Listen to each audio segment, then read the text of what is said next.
بسم الله الرحمن الرحیم فصل نمبر 7 اسم فاعل پوم نمبر فصل کے بیان د اسم فاعل دی جو لفظ کام کرنے والے کو بتائے اس کو اسم فاعل کہتے ہیں چے کم لفظ پکار کون کی باندې دلالت کی نو هغه ته اسم فاعل وي یعنی کم چې کار کون کی دی هغه ته فاعل وي او چې کار کون کی کم نوم دی چې دا هغه نوم نه دا معلومیږي چې دې کار کولو والا دادی نو هغه نوم چې دی هغه اسم فاعل دی هغه لفظ اسم فاعل دی جیسے فاعل کرنے والا ایک مرد لکه فاعل کولو والا یو سړی فاعلۃ کرنے والی ایک عورت کولو والا یو ښځه د دې شپږ صيغې راځي یو صيغه د واحد مذکر بل صيغه د تثنیه مذکر بل د جمع مذکر بل د واحد مؤنث تثنیه مؤنث جمع مؤنث شپږ صيغې د دې لپاره استعماليږي د هغه گردان داسې د فاعل فاعلان فاعلون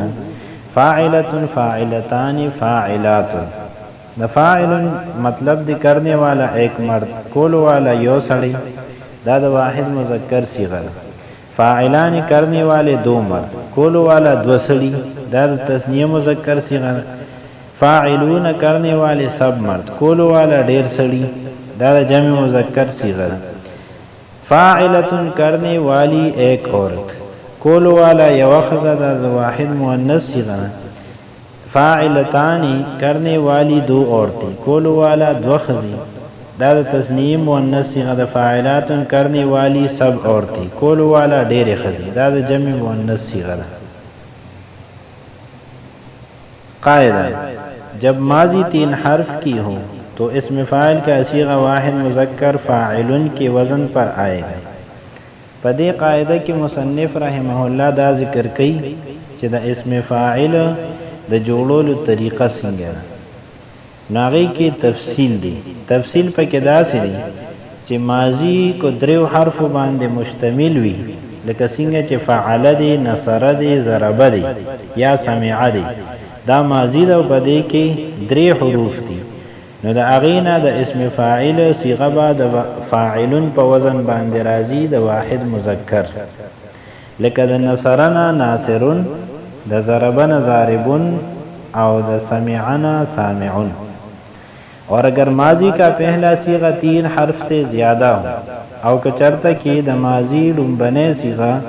عدد 3 حروف نه زیاتی لکه اکرما اجتنبا او یتقبلوا یتقبلا تو اسم فاعل مضارع معروف سے اس طرح بناؤ اسم فاعل د مضارع معروف نه دا سے جوړ کړه یعنی مسله دا سے دا چې کده ماضی اولنې صيغه د دریو حرفو نه زیاتې نو بیا به د فاعلن په وزن د هغې اسم فاعل نه جوړیږي بلکې اسم فاعل د هغې به جوړیږي د مضارع معروف نه او د مضارع معروف نه به داسې جوړیږي کہ علامت مضارع کو دور کر کے اس کی جگہ میم مضموم لگاؤ علامت د مضارع چې کوم دی الف تا یا نون پدې کې ار یو چوي نو هغه لری کا او د هغه په ځای باندې میم مضموم ولګاو اور آخر سے پہلے حرف کو زیر دے دو اگر زیر نہ ہو او ما قبل آخر چې کوم حرف یعنی د آخری حرف نه مخکې کوم حرف دی هغه له زیر ورک که چرته زیر دی اور آخری حرف پر تنوین لگا دو او په آخری حرف باندې تنوین ولګاو جیسے یکرمو سے مکرمو د یکرمون مکرمون دا سے جوړ شو چې یا حرف مضارعتم لری کو د دې په ځای میم مضموم ولګو او ما قبل آخر را د مخکنه مکسور وا کسره و پین او هغه په خپل حال پرې او میم لم تنوین ورکو د یکرمون مکرمون شو یجتنبون مجتنبون دا سے جوړ شو چې یا حرف مضارعتم لری کو د هغه په ځای میم مضموم ولګو او بیا ما قبل آخر نون د مخکنه مکسور ام په خپل حال پرې او با اخره کې راغلی د غیلم تنوین ورکو د یجتنبون مجتنبون شو د یتقبلون متقبلون دا سے جوړیږي چې یا حرف مضارعت بلری کې د دې په ځای میم مضموم ولګي او ما قبل آخر با مفتوح دا نو دا فتحه و پا کسری بدل کی او لام باندې و د پیش په ځای تنوین راشي نو دا یتقبلون با متقبلون شي. نظم اسم فاعل کا سنو او قائل اسم فاعل اس قیدہ ورا اور اٹھاؤ اس سے کامل فائل ددین کامل فائدہ دا اچت کا ہو سے حرفی ماضی جب اے خوش سیر تم بناؤ فاعل کی وزن پر کل چے درے حرفی زے ماضی وی اے خوش اخلاق انسان نو تو د فاعلن په وزن باندې د اغینه د اسم فاعل صیغه جوړه کا.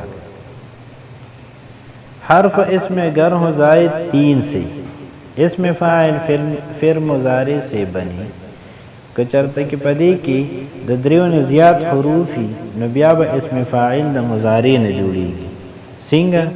جو علامت ہو مضارع کی دلا باقی رکھنا ہے نہیں اس کا رو دا علامت د مضارع چې دی نو د دې باقی پر خودل دا روان دي. پس گرا دو اس کو تم بے خوف و بیم اور لگا دو اس کی جا مضموم میم پس تا اغرز و اغیل را بغیر دا خطر او خوفنا او دا اغی پزے میم مضموم لگا. قبل آخر حرف کے تم زیر دو ما قبل آخر چکم حرف دا اغیل زیر ورکا زیر پینی اور بڑھا آخر میں 2 تنوین کو او پا آخر کے با 2 تنوین زیاد کی نو د دینه با د اسم فاعل صیغه جوړه شي. سوالات دي. نمبر 1 سوال دے سامع مجتدم منتصر متقبل کی گردان کر دینه گردانو کې سامع سامعان سامعون سامعات سامعتان سامعات مجتنب مجتنبان مجتنبون مجتنبات مجتنبتان مجتنبات منتصر منتصران منتصرون منتصرة منتصرتان منتصرات متقبل متقبلان متقبلون متقبلة متقبلتان متقبلات عالمون مجتنب مجتنبة تارکات مانعان کی معنی بتاؤ. دا عالمون معنی صدا دا علما یعلمو دا مادین دی. عالمون د دې واحد اسم فاعل دی. عالمان تسنیه دی. عالمون جمع دی. دا مطلب شو علم والا ډیر سړي. مجتنبتون دا د اجتنبه اجتنبو د مادینا دا واحد مؤنث اسم فاعل صیغه ده پریز کون کی یو خزه. تارکاتون دا د ترکه ترکو د مادینا د جمع مؤنث اسم فاعل صیغه ده پر خودون کې ډېرې خزه. مانعانی دا د منع یمنعو د مادینا د تسنیه اسم فاعل صیغه ده تسنیه مذکر منع کون کی 2 سړي. ذیل کے اردو جملوں کا عربی میں ترجمہ کرو. دا لاندې چې کوم اردو جملې د دې عربی کې ترجمه کې 2 عورتیں چھوڑنے والی پر خودون کې 2 خزي نو دا د تسنیه مؤنث اسم فاعل صیغه ده. ترکه یترکو د مادین راضی تارکتان صیغه راضی ده. دې لپاره سب عورتیں پرہیز کرنے والی د اجتنبه اجتنبو د مادین د جمع مؤنث اسم فاعل صیغه ده مجتنبات. 2 مرد لکھنے والے 2 سڑی لکون کی د تسنیه مذکر اسم فاعل صیغه ده کتب یکتبون کاتبان سب مرد روکنے والے. دا د جمع مذکر اسم فاعل صیغه ده منع یمنعو د مادین مانعون. 1 عورت سننے والی یو خزا اوریدن کی. دا د سمع اسمعو د مادین د واحد مؤنث اسم فاعل صیغه ده سامعتن. 2 عورتیں پرہیز کرنے والی دا د اجتنبه اجتنبو د مادین تسنیه مؤنث اسم فاعل صیغه ده مجتنبتان. 2 مرد سننے والے د سمع اسمعو د مادین تسنیه مذکر اسم فاعل صیغه ده سامعانی. سب عورتیں روکنے والی ټولې خزي منع کون کی. دا د منع یمنعو د مادین د جمع مؤنث اسم فاعل صیغه ده مانعات.